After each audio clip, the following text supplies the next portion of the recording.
Vamos a empezar. Por favor, siéntese. Bien, queridos compañeros, invitados, pienso que deberíamos empezar con nuestra reunión del Foro 6. Creo que ya hemos empezado tarde y deberíamos brindar la misma posibilidad a los ponentes para que puedan dar su ponencia con el tiempo previsto. Ahora mismo se nos ocupa el tema del sector farmacéutico. Yo me llamo Michael Wolters, trabajo para el sindicato IBGCE.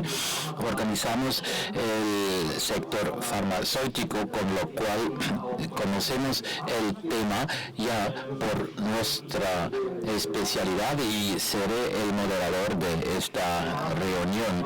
Ahora tenemos a dos ponentes, de una multinacional alemana, Merck, la señora Krochi-Fischer, presidenta del Comité de Empresa Europeo, y un representante de la planta español. Ambos van a darnos una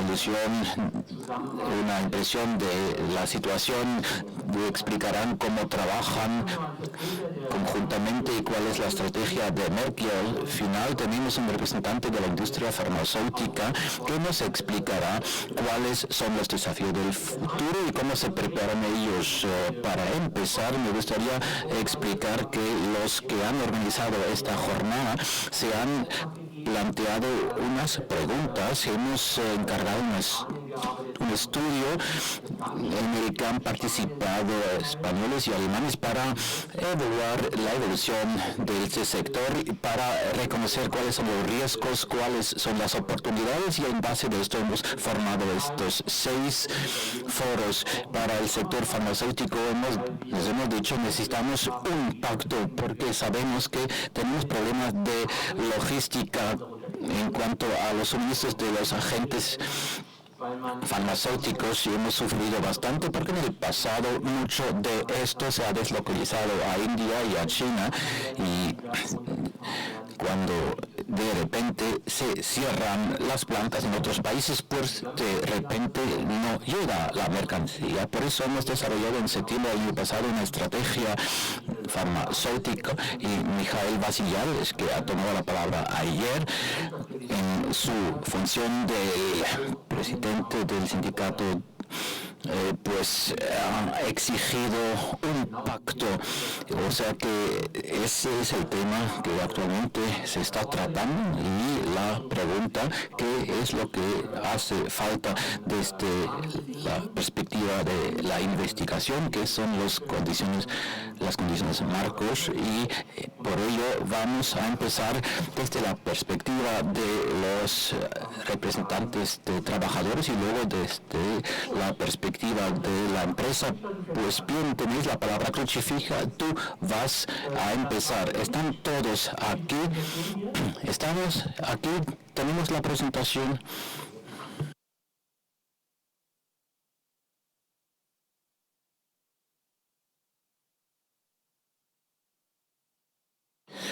La presentación te la he hecho llegar, deberías tenerla.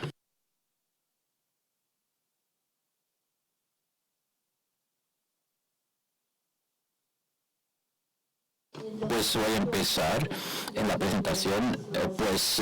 Poco decía respecto. Me llamo Krochi-Fischer Attardo.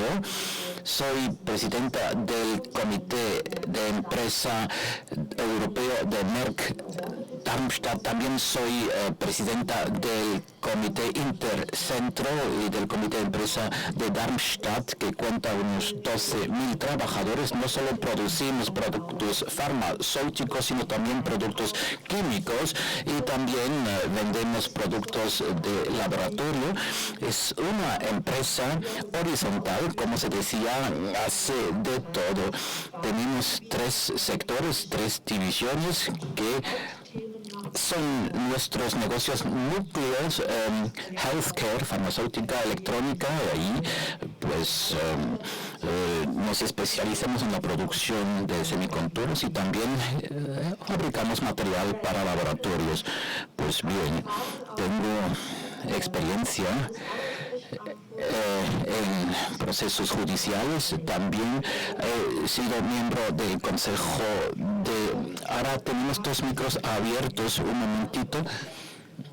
Pues bien, cuando Micael me preguntó si podíamos informar un poco acerca de lo que pasaba en España, la empresa hizo inversiones en España. Hay que añadir que nuestra empresa siempre trata de repetir ejemplos que funcionan bien en un país.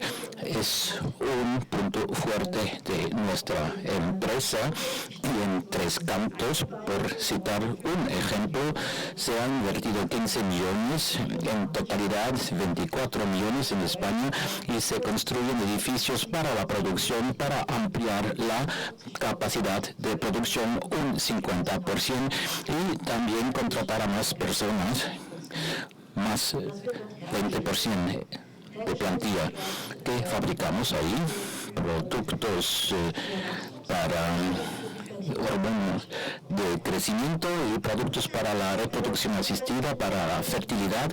Porque Merck optó por España y no por China? Honestamente, hacemos ambas cosas, invertimos también en Asia. La empresa quiere producir donde hay mercado.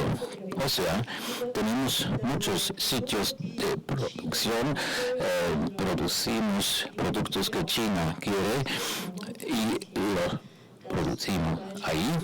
También tenemos el acento que antes Darmstadt producía medicamentos contra diabetes, por ejemplo, para China, y China ejerce presión, y por supuesto ahora ya tenemos también una planta en China actualmente.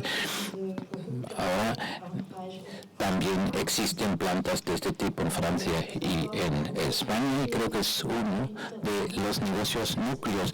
Las empresas van donde está el mercado, lo que supone que cuando ocurran crisis como esta, pues se ven los puntos débiles, que hay cosas que ya las empresas no quieren fabricar en Europa, lo han deslocalizado a India, a China, y luego de repente en una situación como esta pandemia nos damos cuenta que estamos sin suministros y no llegan los agentes activos. Afortunadamente eso no es el caso actualmente, todavía podemos producir, y tiene que ver con la estructura de nuestra empresa. Esta empresa que, como lo diría, tiene una red de centros de producción con experiencia, con capacidades, y estas se siguen fomentando. Esto en cuanto a mi persona. Xavi, no sé si tú quieres añadir algo para describir un poco la situación en España, cómo se efectúan estas inversiones, cómo se implementan en España, porque tú lo puedes ver de cerca. Muchas gracias, Crucifisa. Soy Xavier Llop, soy representante sindical en la planta de Mollet del Vallès de Merck. Merck tiene 2 plantas productivas en España, la de Tres Cantos, que ya ha citado Crucifisa, y la de Mollet, y luego también un centro aquí de trabajo de oficinas en Madrid.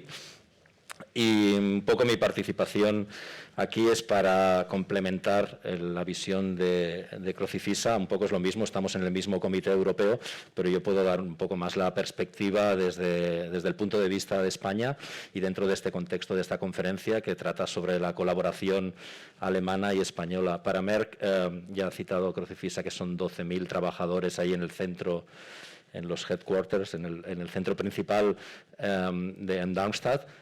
Somos, creo que ahora íbamos ya por unos 53.000 a nivel mundial, y España es el 4º país en importancia en Europa, y por tanto tenemos esta representación. También estamos en el Comité Europeo, y no solo en el Comité Europeo, que es hay más de 30 delegados, sino que hay como un comité restringido en el cual somos 6 y por tanto España está representada en este caso por mí. Esta gran pregunta que ya ha respondido un poco ella de por qué Merck invierte como está invirtiendo, por ejemplo, en estas plantas productivas españolas. Al final yo creo que también esta época de la globalización ya es algo que viene de lejos, es un problema del que se ha hablado mucho. Merck sigue invirtiendo aquí porque al final se puede aportar un valor, parte por la capacitación de los trabajadores, antes hemos estado escuchando aquí todo el tema de la formación, y porque al final hay muchos clientes de Merck que lo que buscan es una calidad que entienden que en según qué países no van a encontrar. O sea, en nuestra planta, por ejemplo, vienen a menudo delegados de gobiernos de otros países que vienen a hacer auditorías y quieren encontrar esa garantía de calidad que seguramente piensan que no encuentran en otros países. ¿Esto quiere decir que se mantienen todos los puestos de trabajo en nuestros centros aquí en España? Pues no.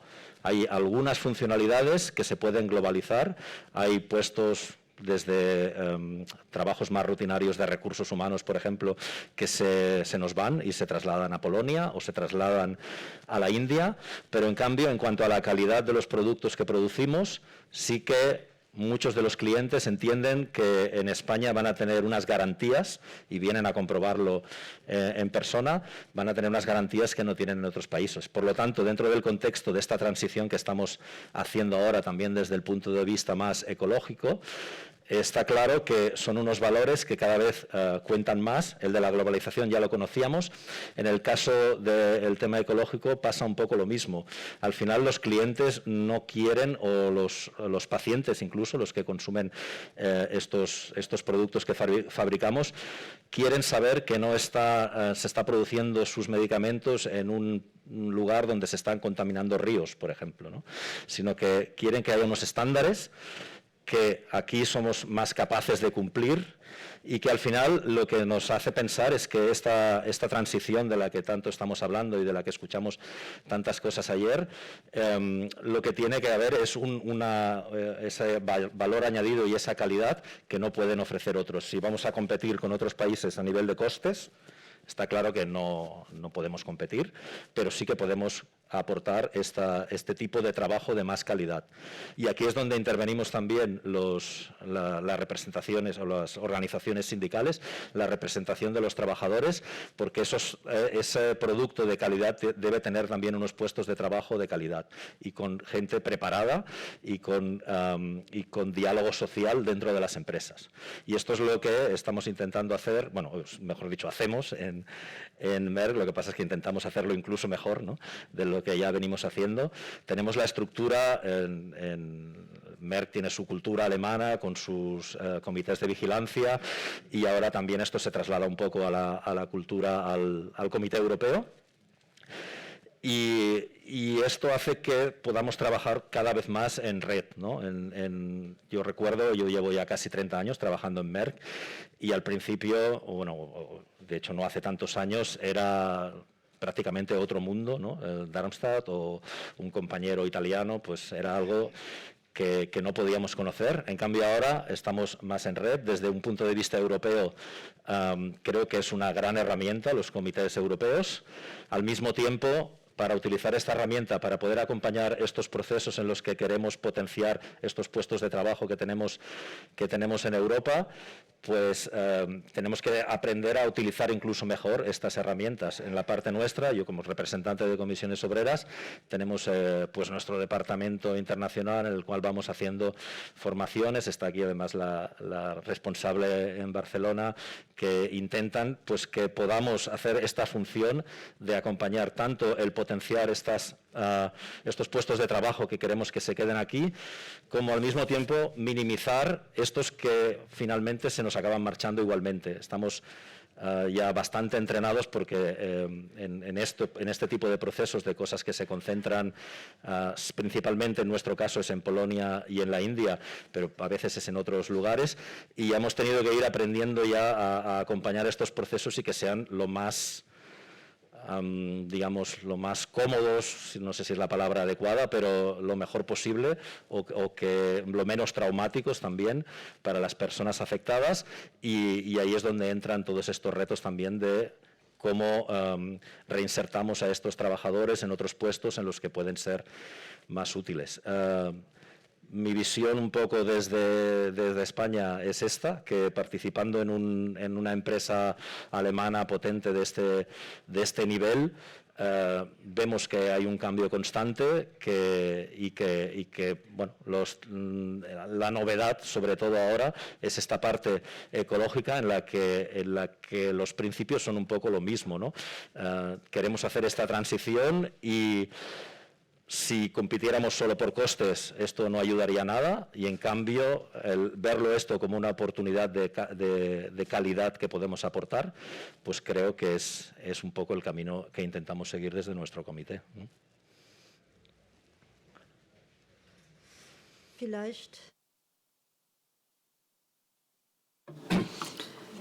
Bueno, ¿por qué tiene tanto éxito actualmente Merck? Bueno, como ya les he dicho, que no solo somos una empresa farmacéutica, sino que también fabricamos nuestras sustancias activas. Es decir, tanto la materia prima como las sustancias activas las producimos nosotros.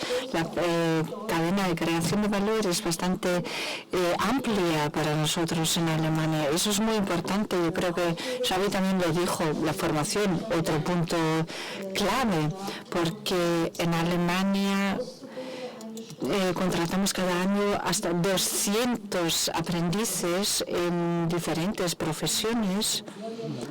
Y es un punto muy importante porque Xavi lo acaba de decir, que hay compañeros que empezaron en su día de jóvenes en Merck y se jubilan después de una vida trabajando en Merck en la misma empresa. O sea que hay muchas tradiciones y ahora mismo también estamos viviendo transformaciones de portfolio, bueno, también tiene que ver con la pandemia, etcétera. O también nos han introducido nuevas tecnologías o el sector farmacéutico que a lo mejor tenía un producto en ensayo fase 3 y después se ha desestimado este producto porque no ha conseguido los resultados esperados.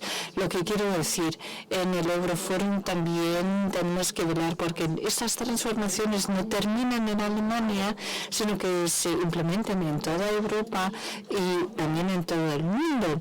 Y por supuesto estamos velando porque se mantengan los puestos de trabajo, pero que también, bueno, también lo que hemos estado hablando antes, si hay compañeros que llevan muchos años en la empresa, entonces la conocen los procesos, y eso es una gran ventaja para la empresa. Y también tenemos que ver si tenemos que reemplazarlos o cambiarles de sitio, lo podemos hacer dentro de la empresa, les podemos trasladar en la misma empresa, hay interfaces, puede haber intercambio entre los profesionales. Yo creo que es una ventaja que tenemos que aprovechar.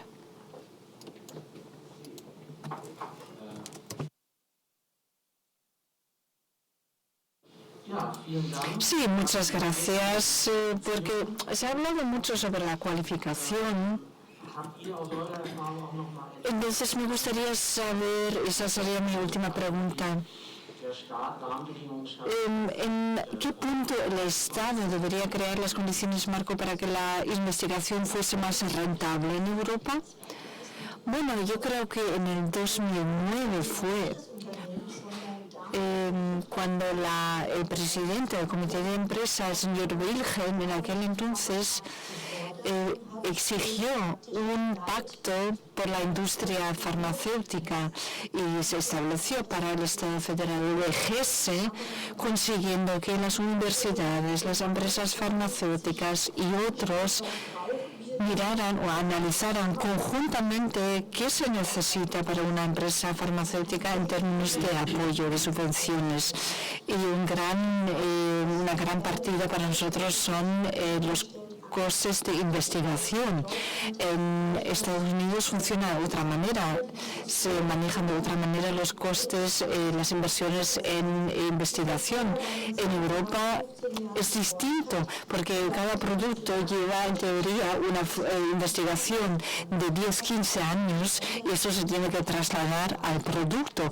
Eso lo tenemos que cambiar y el Estado tiene que crear las condiciones marco. No lo tenemos, ¿por qué? Porque igual otros países funcionan de otra manera. Necesitamos un apoyo, una ayuda por parte del Estado y eso es muy importante. Y al mismo tiempo las universidades tienen que establecer conexiones con las farmacéuticas.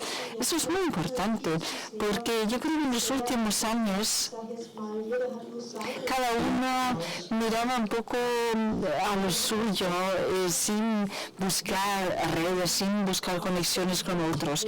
Y ahora la pandemia nos ha mostrado la importancia de colaboración entre las empresas en temas muy urgentes, enfermedades, patologías muy importantes. Entonces, igual colaborando, cada uno puede tener su patente y una patente que tiene una vigencia de 10 años, pues después se puede seguir desarrollando la sustancia activa y todos esos son temas que tienen que influir en el pacto farmacéutica. Xavi, a lo mejor quieres añadir algo más. La respuesta sería que sí, que es importantísimo, que debe existir ese marco y en el panel anterior ya hemos visto un montón de datos en el que hemos visto que comparando países europeos, España estaba bastante atrás o estaba en los últimos e incluso también veíamos que en algunos aspectos Alemania no estaba tan bien y por lo tanto está clarísimo que esto hay que mejorarlo y lo enlazo con lo que he dicho antes. Si queremos este tipo de competitividad, lo que necesitamos es esta gente que pueda dar esta respuesta a esa necesidad, porque si vamos a competir a los costes, como hemos dicho, no podemos hacerlo, pero para tener esta competitividad a este otro nivel, por supuesto, hace falta que este marco exista y que exista ese diálogo entre empresas y las instituciones. Okay.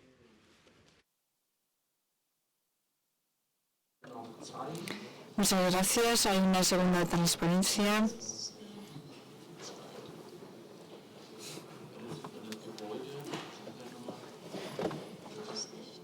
¿No funciona?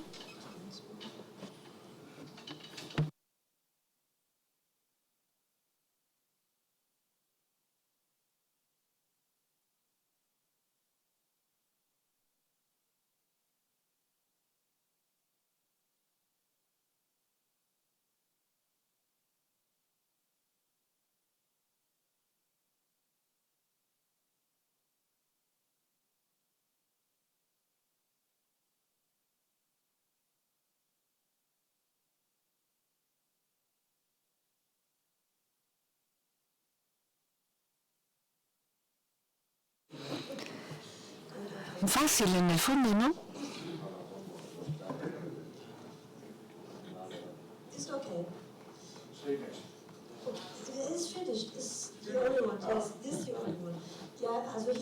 Bueno, aquí pueden ver una foto de este edificio en fase de construcción. Bueno, la empresa le da una gran importancia a la protección del medio ambiente, pero también la protección de la salud de los trabajadores. Y todo ello influye en la forma de proceder. Hemos presentado nuestra estrategia de sostenibilidad diciendo que hasta el año 2040 vamos a ser neutros en emisiones de CO2. Es un objetivo muy ambicioso y vamos a ver, también tenemos nuestra propia tecnología que nos va a ayudar a conseguir este objetivo. Pero bueno, es un objetivo, como ya he dicho, muy ambicioso. Y no tratamos solo temas de energía, de consumo de energía, sino también embalaje, evitar la gestión o la generación de residuos o la generación de gases nocivos, etcétera. Entonces, son temas que realmente nos preocupan actualmente. Estamos utilizando nuevas tecnologías para realmente conseguir estos objetivos. Y ya les he dicho, se han invertido 15 millones de euros.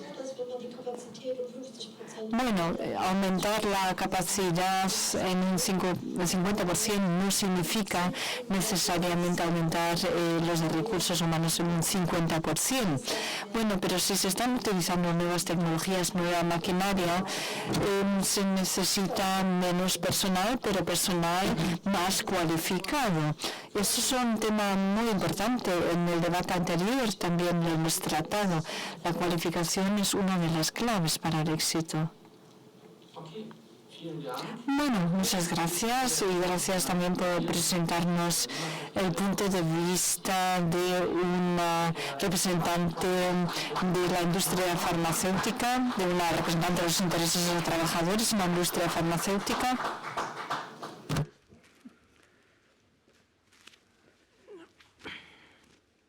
Shall I begin? You start, Okay, yeah. thank you. Buenos días a todos. Bueno, muchas gracias por invitarnos a esta jornada en la que nos da la oportunidad de poder trasladar la visión de Farmaindustria en relación a la industria farmacéutica. Disculpo al presidente de Farmaindustria, Juan López del Monte, que no ha podido estar hoy aquí presente, pero bueno, le vengo sustituyendo yo, que soy el Humberto Arnés, del director de Farmaindustria. Yo he preparado una serie de transparencias, de diapositivas, de manera amplia. Algunas me las voy a saltar porque me imagino que todos ustedes están familiarizados con el sector, pero sí todas tienen un objetivo último, ¿no? En trasladarles que estamos ante un sector de oportunidad real, no solo por lo que aporta a la sociedad, sino a su vez por lo que aporta en el ámbito sanitario, sino a su vez por lo que aporta en el ámbito económico y en el ámbito industrial. Y corremos riesgo de que esa oportunidad la perdamos. Y no pasan muchos trenes. Probablemente los fondos europeos que se han abierto y la estrategia farmacéutica europea que se está discutiendo ahora ofrezca ese tren en el cual nos deberíamos subir, porque de lo contrario, si no, pues tanto los americanos como los asiáticos por el otro lado nos van pasando por la izquierda, por la derecha, y podemos perder todo el potencial que este sector ha ido acumulando en Europa durante bastantes años. Voy a ver si con una serie de transparencias logro trasladar esa idea con claridad. A ver, ¿no pasa esto?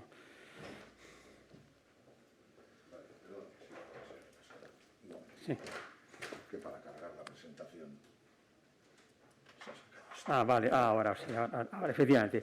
Bueno, he preparado 4 bloques. Probablemente alguno de ellos me lo voy a poder saltar en aras de ganar tiempo, ¿no? Pero todo concluye en el último, ¿no?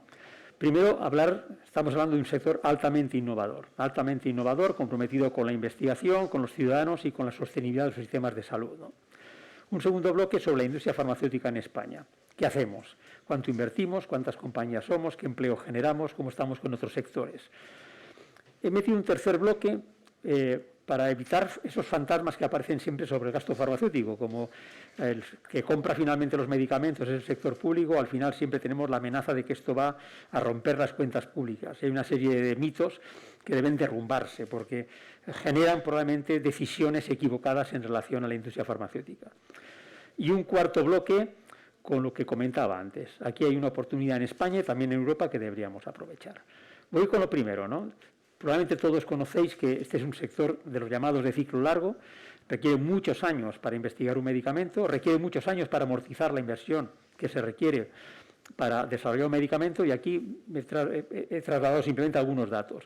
10 a 15 años para investigar un fármaco, entre alrededor de 2.500 millones de euros lo que cuesta investigar hoy un fármaco. Cada vez las exigencias de carácter clínico son más importantes, no nos quejamos, debe ser así porque la seguridad de los medicamentos tiene que ser total. Y como veis, solo 1 de cada 5 o 10.000 compuestos que inicialmente pueden empezar a testearse para que puedan finalmente convertirse en un medicamento llega a uno. Todos los demás se pierden por el camino. Por otra parte, todos conocéis cuál es la contribución que esta industria ha tenido en los últimos años, especialmente en el ámbito de la sanidad, para combatir y luchar contra la enfermedad, ¿no? Aquí tenéis un recorrido de los años 60 y especialmente importante destacar el momento crucial en el que nos encontramos. Han confluido una revolución tecnológica en el ámbito de la digitalización y el Big Data con unos avances en las ciencias básicas biomédicas extraordinarios que nos permiten vislumbrar una nueva era en el tratamiento de la enfermedad. Estamos hablando de nuevos mecanismos de acción, estamos hablando de terapias avanzadas, génicas, celulares, y por lo tanto, probablemente pensemos en que los avances que se van a producir en los próximos años van a ser espectaculares. Hasta ahora hemos ido especialmente a tratar síntomas, también a combatir la enfermedad, pero especialmente a tratar síntomas. La medicina presente y la futura va a ir a curar o a cronificar enfermedades, no tanto a los síntomas, sino a combatir la enfermedad. Y eso nos lo está permitiendo esos dos grandes avances y esa confluencia de esas dos revoluciones, la revolución en ciencias biológicas y la revolución digital. Y tenemos buenas perspectivas. Fijaros, hay en desarrollo del orden de 7.000 medicamentos en fases, algunas más avanzadas, otras menos avanzadas, y lo que es fundamental, como veis ahí, ¿no?, alrededor de la mitad son medicamentos que están ya, de estos que se llaman de precisión, de estos que van a atacar directamente la enfermedad y no a curar síntomas, no a paliar síntomas, sino a curar la enfermedad.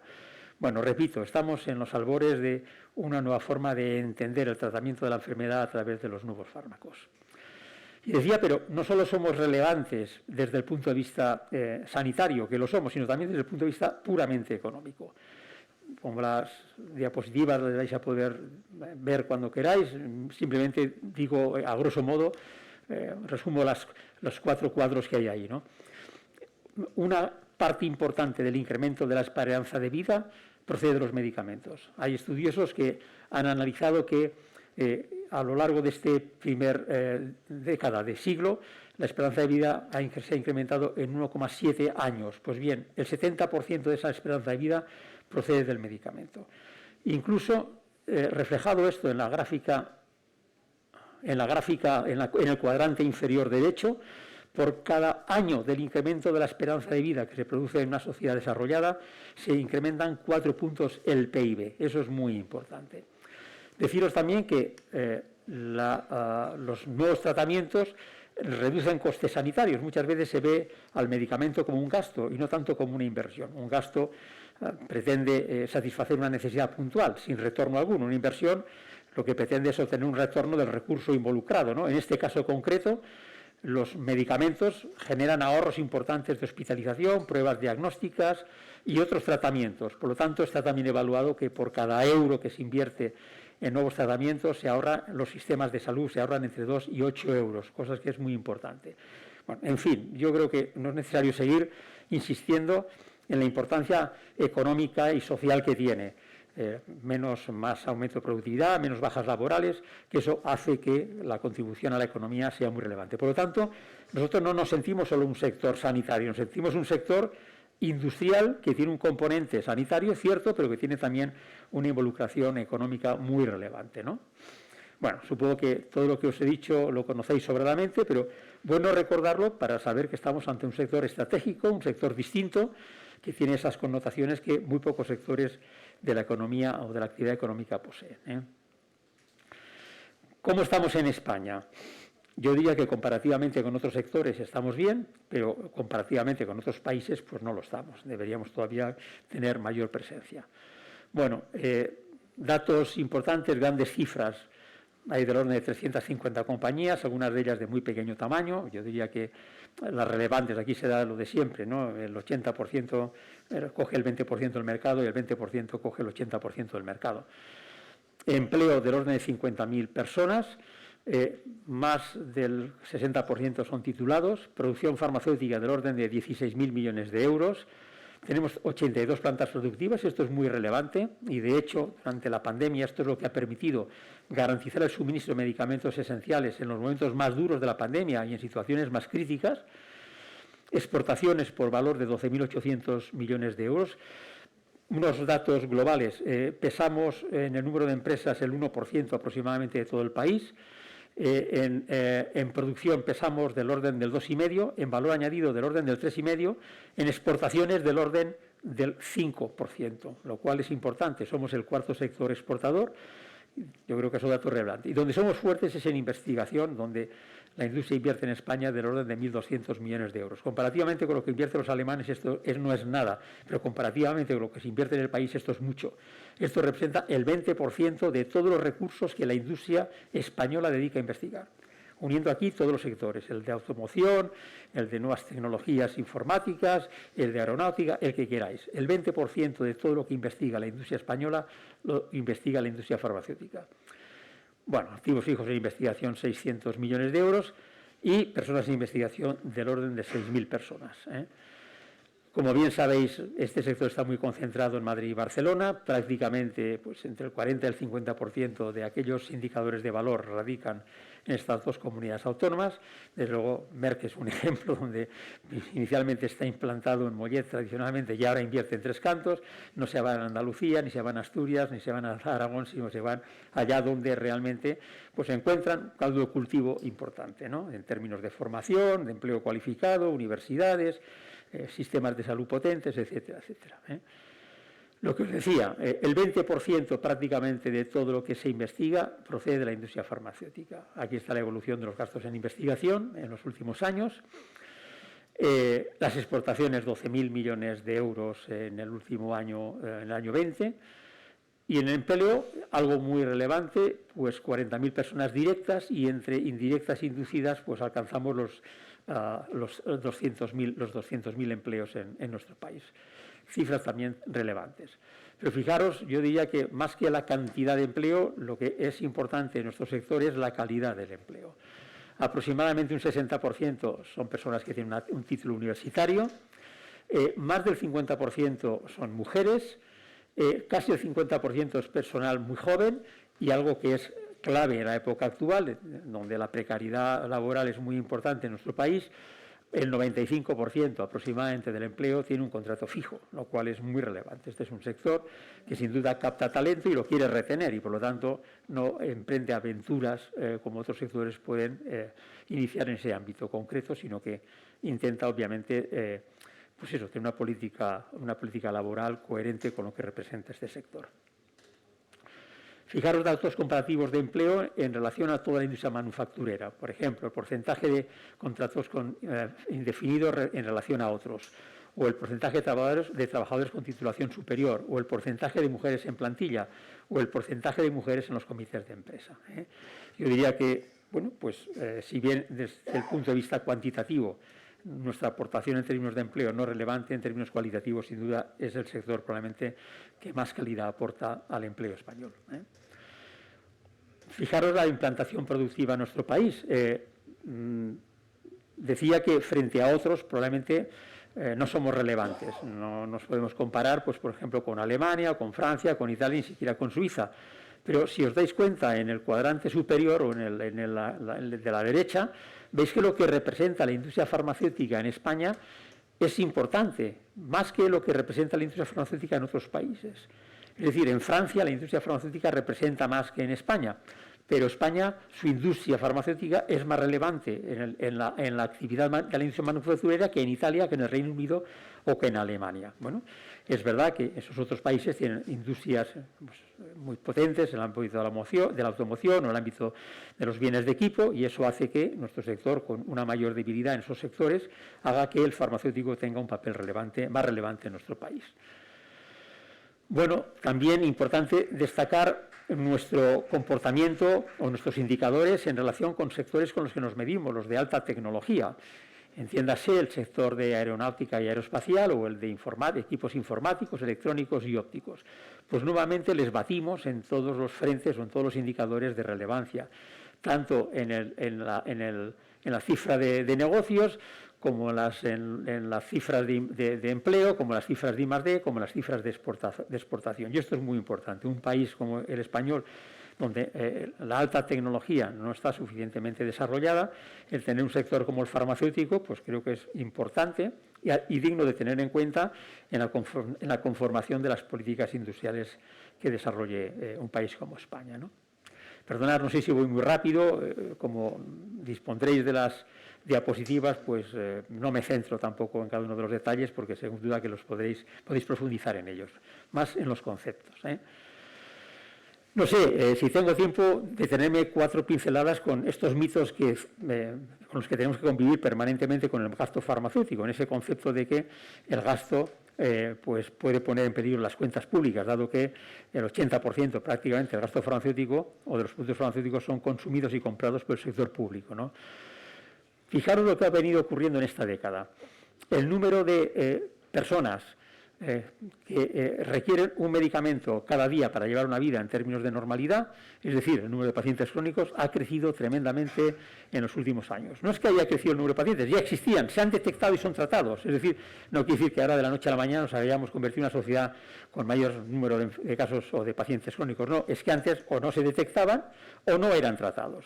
Al existir tratamientos o prácticas diagnósticas, hace que el número de la población con enfermedades crónicas reconocidas sea mayor. Pero esos son los que se tratan y eso es importante, ¿no?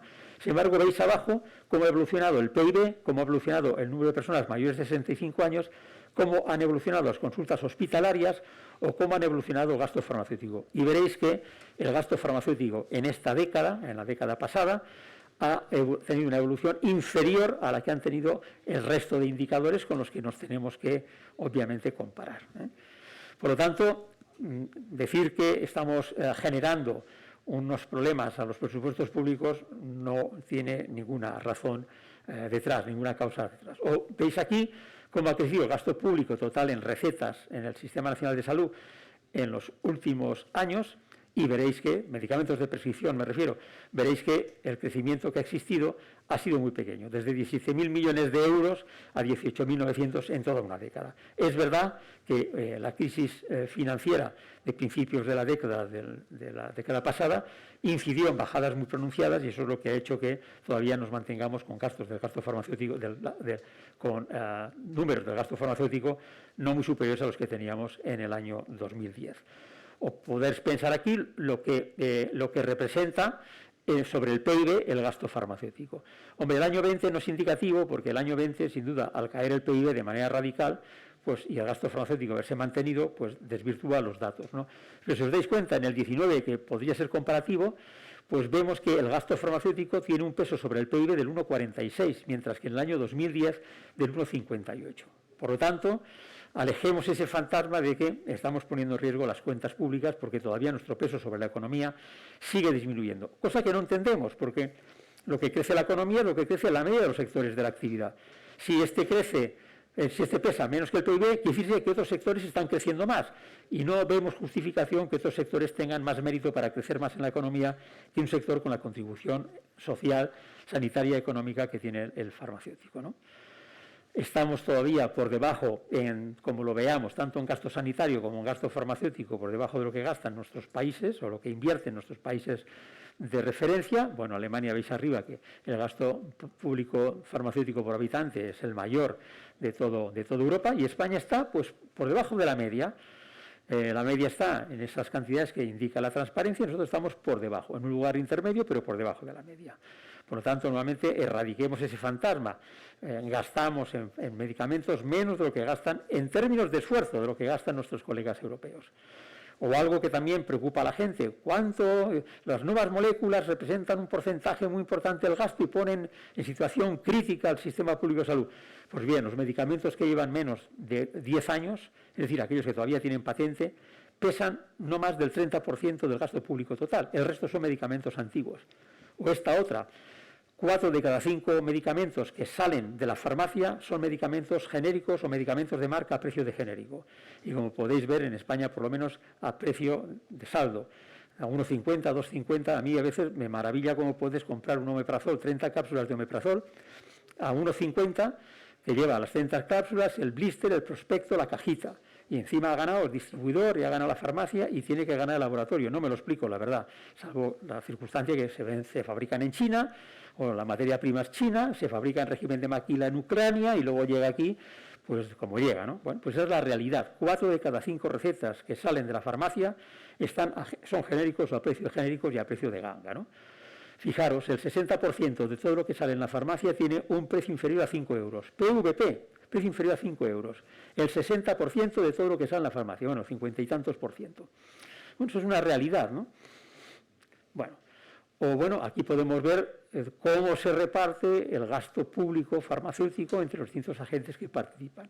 Lo que es imputable a la industria que genera innovación y que pone nuevos productos no es más del 63%, es decir, 2/3. El resto o son genéricos o biosimilares, o es el margen de la oficina de farmacia, o es el margen del mayorista, o son impuestos.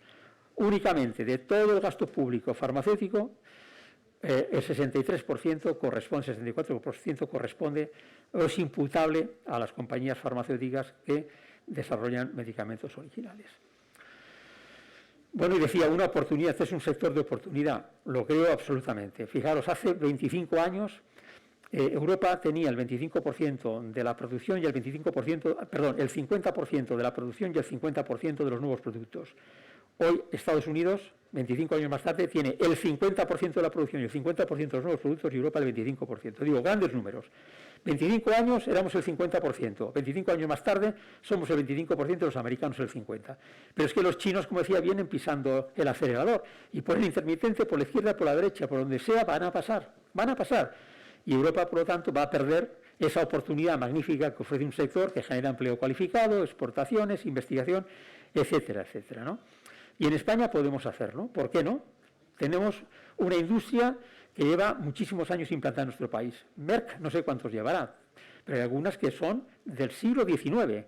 Las grandes alemanas y las grandes suizas radicaron en Cataluña a finales del siglo XIX, al amparo de la industria química, y ahí están, generando empleo cualificado. Hay un elenco de compañías de capital nacional implantadas en Cataluña y en Madrid, que bueno, pues que investigan, que exportan, que generan empleo cualificado y que vertebran un tejido industrial muy relevante, ¿no? Bueno, líderes en alta tecnología, alta cualificación en el empleo, cifras récords en investigación y además algo muy importante, somos probablemente el tractor o el dinamizador de la investigación pública biomédica española. Yo muchas veces pregunto en foros como este o en cualquier otro si alguien conoce algún investigador que tenga renombre internacional que no sea del ámbito biomédico español. Nadie sabe decirme, ningún matemático, ningún físico, ni ningún economista.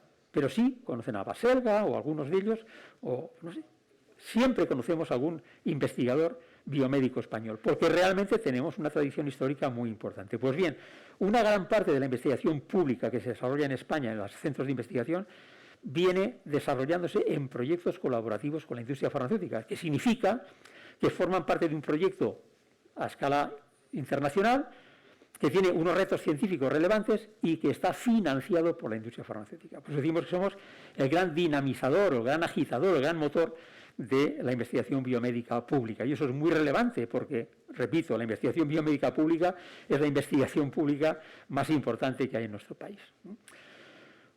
Bueno, tenemos un Sistema Nacional de Salud potente, 47 millones de personas cubiertas. Aunque la pandemia ha demostrado debilidades, es verdad que tenemos un sólido sistema de salud, mejorable como todo en la vida, pero cierto que da una cobertura bastante importante. Tenemos investigadores básicos y clínicos de reconocido prestigio internacional, tenemos una estructura científica española que es relevante también, y por otra parte, algo que es fundamental, lo decía al principio, por eso lo de las primeras diapos, ¿no? Vamos a ver, aquí estamos en un momento de cambio absolutamente. Y en cambio, ya sabemos, el que se mueve antes es el que captura las oportunidades. Si nos entretenemos, de verdad que las van a capturar otros y nosotros no, ¿no? Y la investigación biomédica es global, se desarrolla a escala internacional. Hoy un medicamento se investiga en múltiples centros de todo el mundo. Eso es así. Es una investigación abierta, colaborativa, en donde capta la inversión aquel que más rápido es en poder captar esa inversión.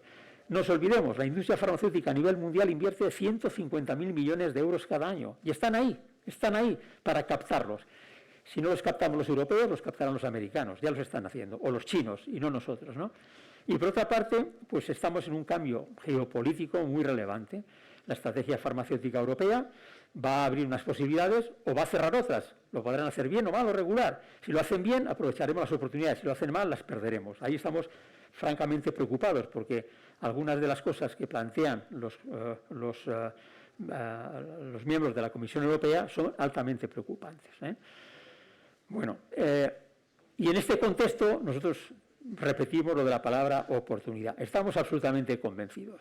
Y además tenemos muchas palancas que permitirían aprovecharlas de manera importante, ¿no? Tenemos acuerdos con el Gobierno que permite mantener la sostenibilidad de las cuentas públicas. Tenemos un programa Profarma que lleva 40 años de vigencia y que permite apoyar los procesos de investigación. Tenemos un proyecto que llamamos BEST, que fomenta la investigación clínica y que nos ha convertido en uno de los líderes de investigación clínica a escala internacional. Durante la pandemia, España ha sido el país que más ensayos clínicos de Europa ha realizado para tratamientos contra la COVID-19 y el cuarto a nivel mundial, porque tenemos una estructura muy sólida y los fondos que tienen que venir de Europa pues van a poder permitir desarrollar actividades tanto en el ámbito productivo como en el ámbito de la investigación. Y siempre decimos que una acción decidida del Gobierno en este sector permitiría pues eso, capturar esta oportunidad que se ofrece a la industria farmacéutica. Hay un plan estratégico que el Gobierno ha anunciado dentro del plan de recuperación, transformación y resiliencia, específico para el sector farmacéutico, que en principio va a tener 3 grandes pilares. Uno, de acceso y sostenibilidad. Son palabras claves en este sector, los que trabajáis en el mismo sabéis que son las palabras que son fundamentales: acceso de los pacientes a los nuevos tratamientos y sostenibilidad financiera del sistema público de salud. Otro que es el pilar de I+D y un tercer pilar que es el desarrollo industrial.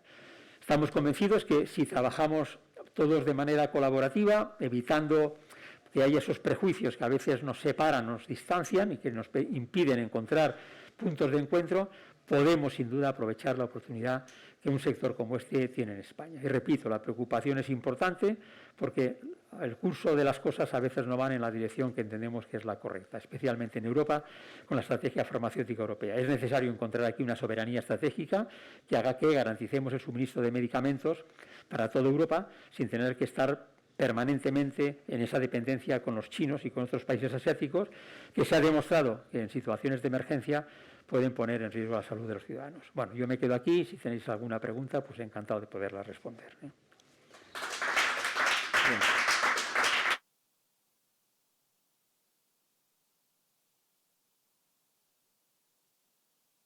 Bueno, muchas gracias.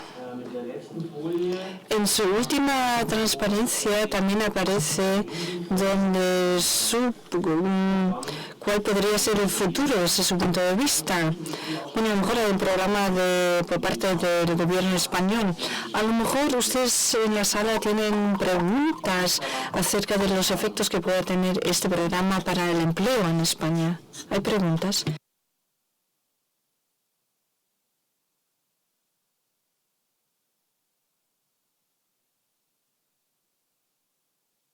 También puede haber otras preguntas que hayan surgido a lo largo de esta ponencia o de las ponencias anteriores. Sí, muchísimas. Oye.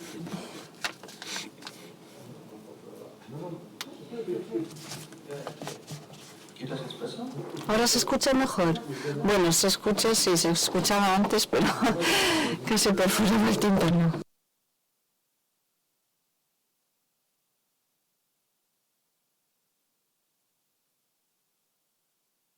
Muchísimas gracias por esa presentación muy interesante. Soy Michael Lückert y soy el observador de la farmaindustria también en Alemania por parte de mi sindicato y puedo confirmar muchas de las cosas que usted ha mencionado. Hemos reflexionado sobre cómo mejorar la resiliencia de nuestras cadenas de suministro. No vamos a poder trasladarlo, pero queremos reforzar los emplazamientos, las plantas existentes para poder hacer frente a las nuevas tendencias. Y lo que he leído hoy es que lo que ha surgido en torno a BioNTech en Maguncia ha suscitado un crecimiento de 0,5% en el Producto Interior Bruto de Alemania.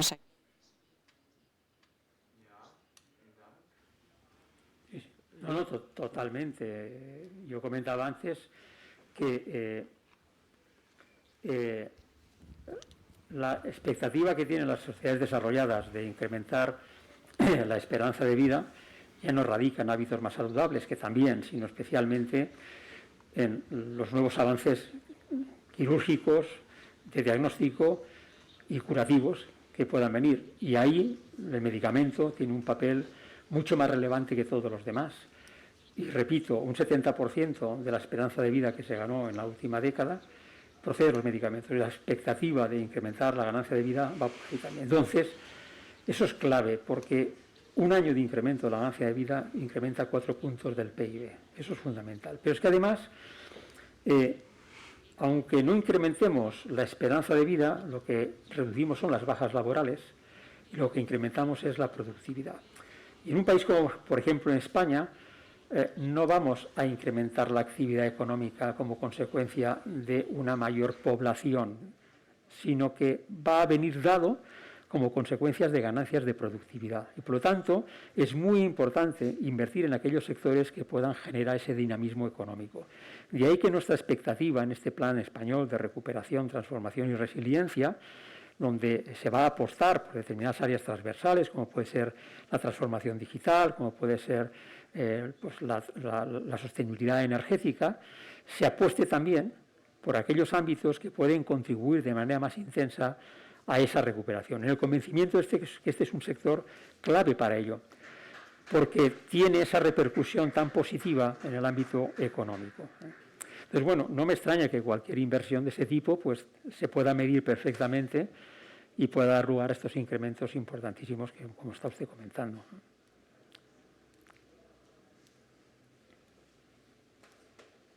Dank. Weitere Fragen oder Kommentare?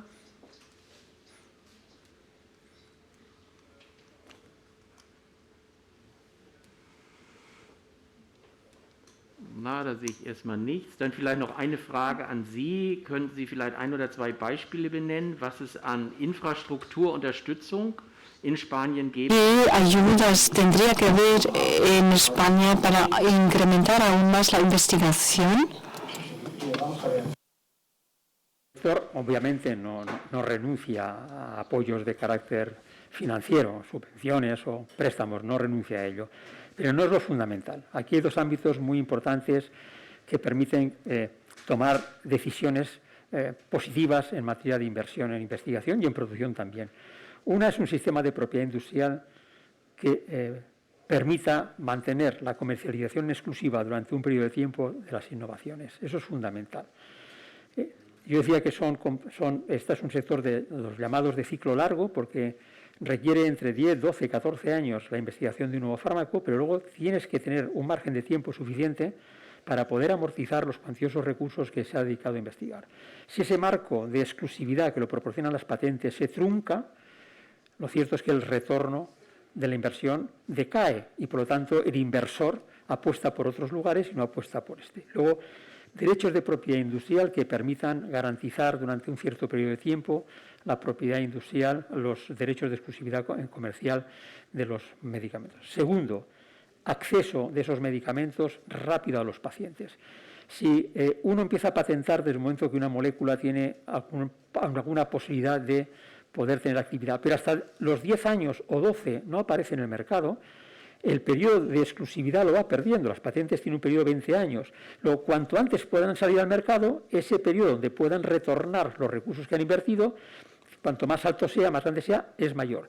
Si se demora el periodo de resolución, de aprobación de un medicamento, por lo tanto, retrasas 1, 2 o 3 años más la salida al mercado de un medicamento cuando ya ha sido aprobado por la Agencia Española, por la Agencia Europea del Medicamento, es tiempo que la compañía pierde de poder comercializar ese medicamento y poder ganar una mayor rentabilidad, un retorno mayor de esa molécula.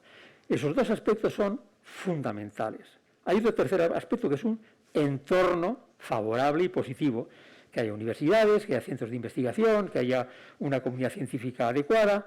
Eso en Europa lo poseemos y, por lo tanto, eso es algo que ya no lo consideramos porque está ahí.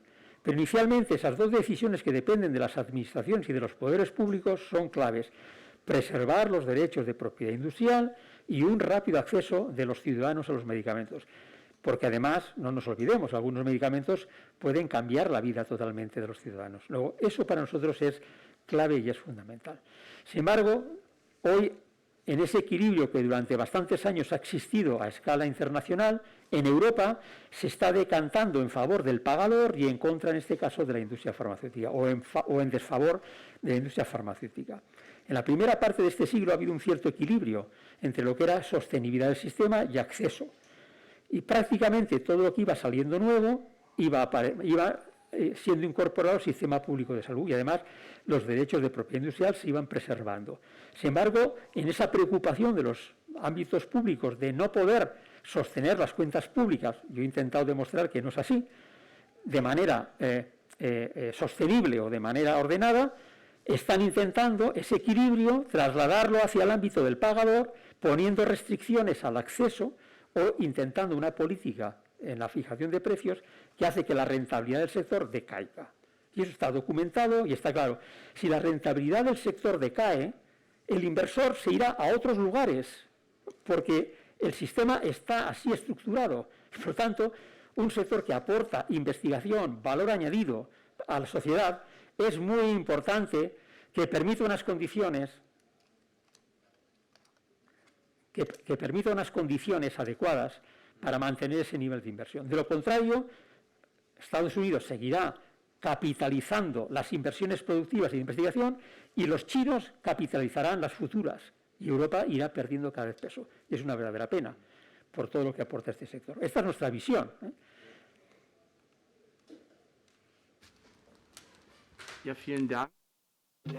Muchas gracias y sobre todo este último aspecto fue mencionado por Croce-Ficha al final, porque es decir, la vida útil de los patentes son muy largas como para rentabilizarse. En el caso de BioNTech ha habido un proceso de autorización acelerado por el tema de la pandemia. No sé si sería una solución para las demás patentes, pero se ve cómo se puede acelerar un proceso de autorización de legalización sin tener que renunciar a los criterios de seguridad, etcétera. Muchísimas gracias a los tres ponentes. Yo creo que hemos llegado al punto final, casi, somos puntuales. A la 1:30 va a haber comida. Muchísimas gracias por esas informaciones, por todos los conocimientos que nos han trasladado. Hemos visto, cuando estamos hablando de cuestiones que atañen a la política industrial, muchos de los puntos que queremos cambiar son iguales o parecidos. Por lo tanto, deberíamos reflexionar a continuación si podemos fortalecer y aumentar aún más la colaboración entre sindicatos alemanes y españoles y, por supuesto, la industria farmacéutica sería uno de los aspectos a tener en cuenta. Muchísimas gracias a todos los ponentes. Yo creo que se han merecido un gran aplauso.